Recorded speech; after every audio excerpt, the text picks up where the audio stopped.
Bonjour et bienvenue dans la quotidienne Les Numériques. Je vous rappelle quelques minutes pour vous résumer l'essentiel de l'actu tech du jour, enfin là de ce week-end, puisque nous sommes lundi. Avant de débuter, je vous rappelle, soutenez notre travail, récompensez tout cela en vous abonnant, en mettant des petits pouces bleus et en partageant la bonne parole. Il y a une bonne émission tous les jours en fin de journée qui vous fait l'essentiel et un replay très long et très complet qui vous fait l'exhaustivité. Maintenant qu'on a les petites demandes de soutien, eh ben on va commencer avec le contenu. C'est parti. Démarrons avec l'actu la plus importante du week-end, peut-être de la décennie. Le retour du groupe ABBA, le légendaire groupe suédois, le quatuor roi de la disco et des chansons tristes. Bref, ABBA va sortir un nouvel album qui s'appelle Voyage, bon jusqu'à la reine spéciale.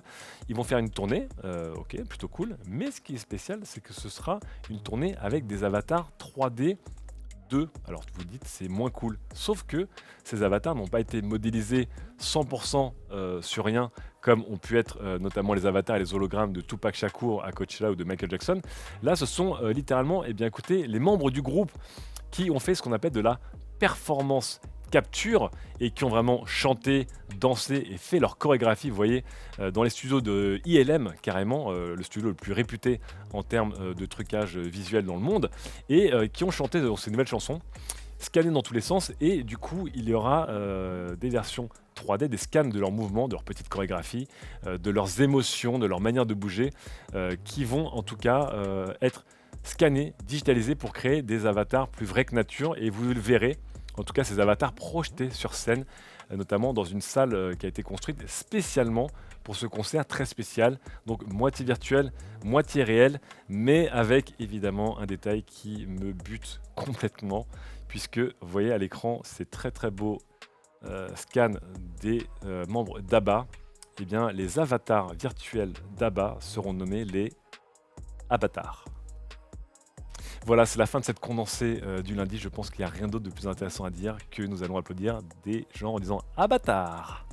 Allez, on arrête de se dandiner sur Dancing Queen et on passe maintenant aux voitures, à l'automobile, avec la présentation en grande pompe de la Renault Mégane E-Tech.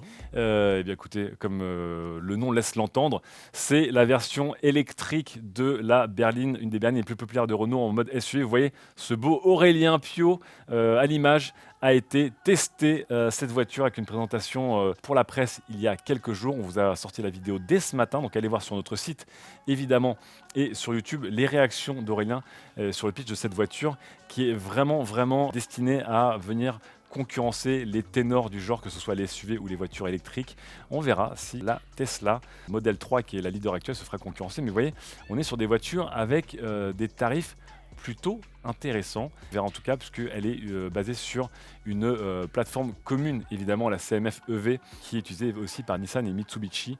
Et je vous rappelle que les fameuses plateformes de voitures électriques coûtent très cher à développer et que de plus en plus de voitures vont partager là-dessus des plateformes, comment dire, communes. En tout cas, voilà la version électrique de la Mégane. C'est un SUV un petit peu futuriste. Vous me direz ce que vous en pensez, notamment dans les commentaires. On reste dans les voitures électriques, du coup, ce coup-ci on va aller à Munich et on fait des bisous évidemment à Eric qui est au salon de l'auto de Munich. Mercedes a présenté toute une flotte de nouveaux véhicules. Je vous rappelle que chez eux, les véhicules électriques ce sont les véhicules dits EQ. Et donc on a ici l'EQS, vous allez voir, montré par nos confrères de chez Autocar, je vous la montre en plus grande. C'est une version sportive de la berline de luxe de chez Mercedes. Donc déjà que la berline de luxe, l'EQS, est un beau monstre, un beau bébé qui commençait à 106 000 €. Et bien voici la version très haut de gamme avec le petit badge AMG. Donc ce sera la EQS 53 AMG. J'ose même pas imaginer le prix de ce monstre qui pourra abattre les 0-100 km/h en 3 secondes 5 alors qu'elle doit peser, j'imagine, plus de 3 tonnes. On continue avec Mercedes, je vous en parle rapidement. Une EQE a été montrée, c'est la classe E. Voilà, c'est une berline, une grosse berline haut de gamme et moins haut de gamme que la EQS. Une EQB a également été présentée. C'est un SUV qui n'a pas fait l'unanimité, en tout cas dans le chat ce matin quand on l'a montré en live. Et enfin, peut-être plus intéressant, plus sexy, il y a une EQG qui sort. C'est en tout cas pour l'instant un concept car et c'est la version évidemment électrique et futuriste de la légendaire classe G de Mercedes. Vous savez, ce sont ces fameux 4x4 très baroudeurs chez Mercedes qui ont longtemps fait un peu la légende et qui sont souvent pimpés dans tous les sens par des modeurs fous. Et bien en tout cas, Mercedes annonce peut-être à travers ce concept car que la EQG arrivera prochainement. On quitte les voitures et on passe au vélo électrique quand même et on va s'intéresser à Decathlon. Fabien, notre chef de rubrique loisirs, s'est entretenu avec Pierre Delcourt qui est le chef un peu du segment Rock Rider. Ce sont les VTT de chez Decathlon. Et vous savez, les VTT électriques, les VTT assistance électrique, ont été un peu un des déclencheurs de l'adoption en masse des vélos électriques. Ça cartonne évidemment. Le problème, c'est que chez Decathlon, ça cartonne tellement que en fait, ce n'est pas disponible. C'est en rupture de stock constante. Et on a une très très bonne interview et assez franche du collet, j'ai envie de dire, de la part de Monsieur Delcourt chez Decathlon, qui explique qu'en fait Decathlon est victime de son succès, victime aussi de sa taille. En fait, le fait quand on commande beaucoup de modèles et beaucoup de choses, on a beaucoup de problèmes d'approvisionnement chez certains, et notamment dans les moteurs et les groupes. On doit s'approvisionner auprès de plusieurs fournisseurs comme Bosch, Brose ou Shimano. Et du coup, Decathlon est un peu frustré puisqu'il pourrait vendre beaucoup. Ils étaient parmi les premiers à démocratiser le vélo et le VTT électrique, mais pour diverses raisons qui sont indépendantes de leur volonté et aussi un peu victimes de leur succès, eh bien, ne peuvent pas trop vendre. Donc allez voir un peu, allez lire cette très bonne interview, c'est une de mes lectures du jour. Pendant que Fabien est allé voir Decathlon, écoutez, Guillaume, lui, vous propose d'aller voir des appareils photo et des colorimétries d'appareils photo. C'est un petit sondage à l'aveugle que Guillaume du service photo donc, vous propose. Regardez ces mires, la fameuse mire des numériques, et sans connaître l'appareil photo derrière, essayez de voter pour votre préféré. Alors moi, voilà, vous pouvez voter ici, j'ai déjà voté, mais ça permettra de savoir quel est l'appareil photo qui, à l'aveugle, propose la meilleure colorimétrie, et ce avec des réglages manuels. Je vous rappelle que la dernière fois qu'on avait fait un sondage à l'aveugle, avec les réglages constructeurs, c'était le Nikon Z5, c'était sorti en tête de ce petit sondage. On passe maintenant au smartphone et je vous épargne toutes les nouveautés parce qu'il y a encore eu des nouveautés ce week-end, mais vous irez voir dans le replay complet. Ce qui nous intéresse aujourd'hui, c'est le gouvernement allemand qui voudrait renforcer des lois européennes qui forceraient un petit peu les constructeurs à suivre leurs appareils pendant au moins 5 ans. Et ce de manière logicielle avec les fonctionnalités, logiciel avec les mises à jour de sécurité et matériel avec la disposition de pièces détachées officielles et bon marché. En tout cas, aujourd'hui, il y a une bataille sur un peu le suivi des smartphones et l'Union européenne voudrait qu'elle soit au moins de 5 ans. Les constructeurs voudraient qu'elle ne soit que de 3 ans, voire 2 ans. Et l'Allemagne voudrait que ça monte littéralement à 7 ans. Et en tout cas, ils se sont adressés à un groupe de constructeurs en Europe qui est, qui est rassemblé sous le nom de Digital Europe, et donc à Samsung, Google, Apple, etc., pour leur dire que désormais, ils veulent absolument qu'il y ait au moins 7 ans de suivi logiciel, de suivi matériel de n'importe quel smartphone. Donc c'est une proposition, ça n'a pas été encore adopté. Là où Digital Europe voudrait, eux, que ça ne fasse que 3 ans pour les mises à jour fonctionnelles et 2 ans, enfin 3 ans pour les mises à jour de sécurité, pardon, et 2 ans pour les mises à jour fonctionnelles. Pour l'instant, même si Apple est le champion du suivi logiciel de ses produits avec des mises à jour qui continuent pour des produits qui ont quasiment 6 ans, voire plus, c'est pas le cas de la plupart des constructeurs Android. Et vous savez, suivant le constructeur, voire suivant la gamme de téléphones du constructeur, vous aurez des durées de suivi un petit peu variables et souvent trop courtes, en tout cas affaire à suivre. On va dire qu'on soutient l'Allemagne là-dedans. Passons maintenant à la télé et en octobre, ça va peut-être être un coup de semonce et même un coup de tonnerre puisqu'Amazon va sortir ses propres écrans. Le géant de la distribution, évidemment, depuis quelques temps, collaborait avec différentes marques pour intégrer le Fire TV dans des Smart TV et servir un peu d'OS à des télés. Là, c'est TCL qui fabriquait pour eux sous la marque Grundig des écrans Amazon et on s'attend du coup à des écrans complètement évidemment intégrés avec Fire TV et avec Alexa et surtout des écrans qui vont être vendus à des tarifs planchers. Il y a déjà des télés fabriquées pour Amazon qui sont vendues à $500 les 65 pouces pour des écrans LCD. Donc on va viser plutôt pas l'OLED mais des gammes plus accessibles. En tout cas, à voir si Amazon va s'imposer sur le marché des télés avec, j'imagine, des télés à prix plancher puisque je vous rappelle que Amazon ne fait pas d'argent sur les grosses marges, mais Amazon fait plutôt de l'argent sur nos data. On verra en tout cas si vous regarderez votre télé Amazon. Passons maintenant aux OS, et ce coup-ci aux OS et aux publicités et à la vie privée. On commence avec Microsoft qui n'a pas encore sorti Windows 11, mais qui est déjà sous le feu de différentes polémiques. Alors on avait parlé des PC éligibles et du grand bordel autour. Aujourd'hui on va parler de la pub intégrée, parce que je vous rappelle que Windows 11 comme Windows 10 pousse de la pub dans votre OS, littéralement dans votre menu de démarrage, dans votre barre des tâches. Eh bien, cette fonctionnalité déjà très populaire, vous l'imaginez, est au centre d'un débat puisqu'elle ferait planter beaucoup de PC de bêta testeurs actuellement. Microsoft Microsoft vient de publier un patch puisque des gens se retrouvaient avec des PC inutilisables à cause des tentatives d'injecter de la publicité dans le menu démarrer de Windows 11. Si votre PC est vraiment inutilisable là-dessus, vous allez devoir passer par le registre pour le modifier et pour enfin le débloquer. Bref, c'est pas Jojo et ça fait un peu peur sur ce que va être Windows 11 et surtout sur l'intégration de la publicité. On reste dans les OS et on reste dans la publicité ce coup-ci. On va passer à iOS et iOS 15 va un petit peu obliger Apple à suivre les règles qu'Apple impose aux autres. C'est plutôt pas mal, puisque je vous rappelle qu'aujourd'hui, dès qu'une marque ou un développeur vous demande d'opt-in ou d'opt-out pour vous traquer et pour vous vendre de la publicité derrière, eh bien Apple, eux, ils ne s'astreignent pas à cette règle. Ça va changer avec iOS 15. Et même pour les applications Apple, eh bien Apple devra vous demander si vous voulez bien être traqué pour recevoir des publicités personnalisées et vous pourrez évidemment refuser. En tout cas, c'est un pas en avant et encore une fois, c'est une mesure dans le sens où Apple essaie d'un petit peu d'être un peu plus cool avec ses développeurs. Jusqu'à là, ce n'était pas forcément le cas. On reste avec Apple ce coup-ci et on revient sur l'affaire qui a un peu secoué tout l'été chez eux. C'est évidemment le scan d'images d'utilisateurs d'iPhone pour savoir si il y a des contenus, notamment pédopornographiques. Apple va notamment collaborer avec des associations de lutte contre la pédopornographie et utiliser des datasets d'images pour voir si elles matchent avec des images qui seraient logées sur des iPhones. Je vous rappelle que c'est, selon le constructeur américain, une promesse de recherche qui est anonyme et locale et donc pas de partage comme avec notamment Facebook. Évidemment, ça a été très critiqué. On a vu dans des émissions précédentes que c'était pas aussi simple, aussi clair et aussi privé que cela. Et après un gros backlash et le gros levé de bouclier de différentes organisations et de différents chercheurs et chercheuses, eh bien Apple va revoir sa copie, ne va pas abandonner cette mesure qui reste une mesure importante, hein, c'est la lutte contre la pédopornographie dont on parle tout de même, mais ils vont revoir leur copie pour offrir quelque chose peut-être de plus transparent et de plus clair pour les gens. Rendez-vous à l'épisode numéro 3. En parlant d'algorithmes et de Facebook, eh bien un algorithme Facebook vient de faire encore une fois la une et pour les mauvaises raisons puisqu'il a confondu des personnes noires avec des singes. Et oui, c'est pas un titre du Gorafi ou de The Onion malheureusement. Une vidéo du Daily Mail qui était sous-titrée « Un homme blanc appelle les flics contre des hommes noirs à la marina ». Donc déjà une vidéo qui devait être hautement sympathique. Eh bien, a été reconnue, les hommes noirs ont été reconnus par l'algorithme de Google comme littéralement des singes et des primates. Et l'algorithme a été plus loin jusqu'à proposer des recommandations en fait, pour voir d'autres vidéos avec des primates. Donc une erreur et une bavure vraiment scandaleuse qui montre encore une fois, je vous le montre ici, à quel point les algorithmes de reconnaissance d'images ne sont pas au point et ont des biais ratios encore très très forts. Hein. Je vous rappelle qu'on est en 2021.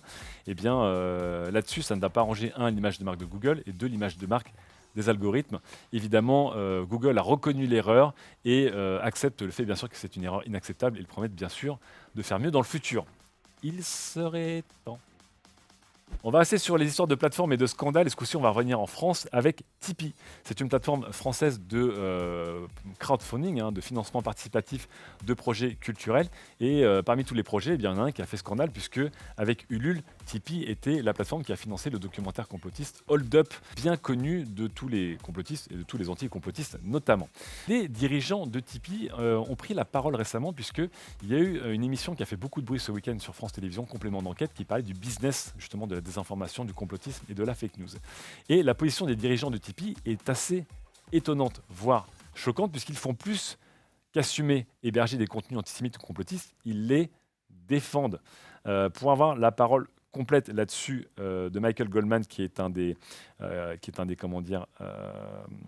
fondateurs là-dessus de Tipeee, eh bien, pour lui, il n'y a rien qui soit juridiquement attaquable. Ça, c'est pour l'autre cofondateur, Jonas Marie. Mais pour Michael Goldman, il dit un truc très important.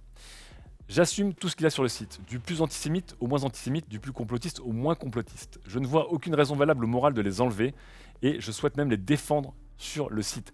Pour lui, en tout cas, il pense que c'est un site apolitique et tant qu'un site n'a pas été condamné par la justice ou un projet n'a pas été condamné par la justice, il n'y a aucun souci pour Tipeee à l'héberger. Alors encore une fois, on donnera à Jonas et à Michael des petits cours juridiques, hein, puisque encore une fois, l'antisémitisme est quelque chose qui est illégal et condamnable par la justice. Mais bon, en tout cas, de son côté, Jonas Marie explique que ce n'est pas à Tipeee de prendre position. On voudrait pas trancher le vrai du faux, le bien du mal sur les domaines comme l'histoire, la médecine, la politique. Notre rôle est d'accompagner toutes les paroles pour caser les moyens de débattre entre elles. Encore une fois, on rentre dans le grand débat de une plateforme est-elle neutre et apolitique ou pas neutre et apolitique. Vous avez 2 heures, mais lorsque vous regardez ce qui s'est passé sur Reddit, Patreon, Facebook, YouTube, etc., je pense que Tipeee est en train d'aller dans le sens inverse de l'histoire. On quitte un peu la désinformation et les fake news, mais on va continuer avec les trolls ce coup-ci, avec une étude danoise sur 8000 personnes, peut-être des trolls américains et danois, et une étude qui se demandait en fait comment on devenait ou comment on se comportait de manière agressive et violente sur Internet, et est-ce que justement la distance, la cécité, l'absence de contact physique, de langage extraverbal, etc., faisait que des gens normaux devenaient en fait des trolls en ligne. Eh bien, que nenni et méga surprise, il s'avérait selon cette étude sur 8000 personnes que les trolls en ligne sont peut-être des trolls pour des choses poliment dans la vraie vie. Et ça n'étonnera pas beaucoup. Mais en tout cas, c'était une question qui se posait. Eh bien, cette étude danoise donne ses raisons. Et il y a beaucoup d'autres raisons qui font qu'on est agressif en ligne. Et généralement, le fait de l'être dans la vraie vie, c'est peut-être la fondation de tout cela. En tout cas, ça fait du bien à lire. Et en tout cas, plus sérieusement, ça expliquera aussi à beaucoup de plateformes et d'organisations qui essaient de lutter contre la toxicité en ligne et la violence en ligne, de mieux comprendre comment sont les trolls. Et ce ne sont pas, encore une fois, des gens qui se transforment lorsqu'ils arrivent devant un clavier, mais qui peut-être révèlent des choses d'eux lorsqu'ils arrivent devant un clavier. En parlant de trolls, ce coup-ci, parle-t-on de bons ou de mauvais trolls? Je ne sais pas. Mais il y a une grande bataille qui est en train de se faire autour du site profilewhistleblower.com. Alors, qu'est-ce que c'est que ce site? Eh bien, c'est un site qui a été mis en place par une association anti-avortement texane pour dénoncer des femmes qui auraient décidé d'avorter ou alors des personnes qui les aideraient, en tout cas, à avorter.